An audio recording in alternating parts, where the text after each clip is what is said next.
Now let's talk about something that rarely comes up in the food dye debate, but absolutely should: the environmental and occupational health costs of producing these chemicals. Because while everyone's focused on what these additives might do to kids who eat them, there's a whole other category of harm happening at the production stage that should factor into our assessment of whether these chemicals are worth using. Synthetic food dyes are petroleum derivatives. They're made from chemicals sourced from fossil fuels through complex industrial processes. The production involves multiple chemical reaction steps, generates substantial wastewater containing various toxic compounds, and creates occupational exposures for workers in chemical plants. When you trace the supply chains from raw materials through synthesis to final product, the environmental footprint is significant. Industrial waste studies have documented that facilities producing azo dyes, which include most artificial food colors, discharge wastewater containing aromatic amines and other compounds that can persist in the environment and pose risks to aquatic ecosystems. The wastewater treatment processes required to handle this effluent are energy-intensive and expensive, and in jurisdictions with lax environmental enforcement, some of these pollutants end up in rivers and groundwater.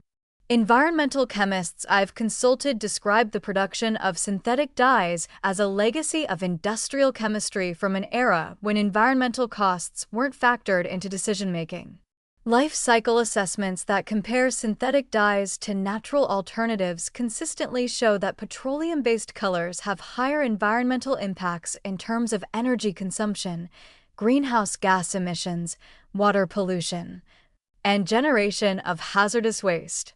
Worker exposure is another serious concern that doesn't get adequate attention. Chemical plant workers involved in dye synthesis can be exposed to intermediate compounds and precursor chemicals, some of which have known carcinogenic or toxic properties.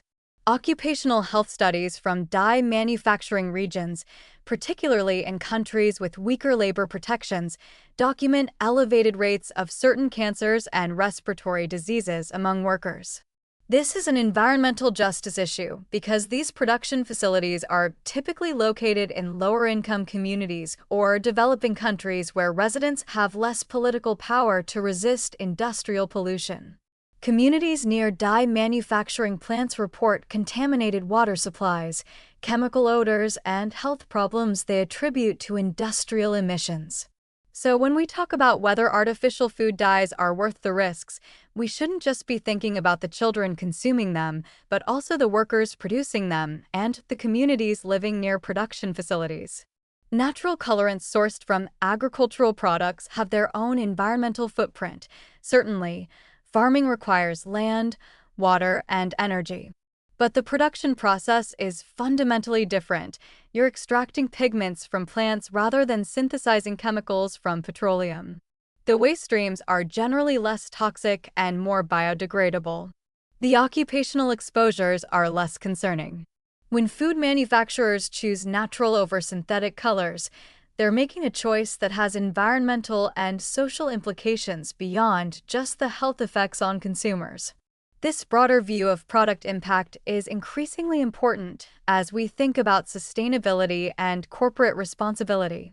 The environmental costs of synthetic dyes are another argument in favor of transitioning to natural alternatives wherever feasible. It's not just about protecting individual children's health, it's about reducing the overall chemical burden we're imposing on the environment and vulnerable communities.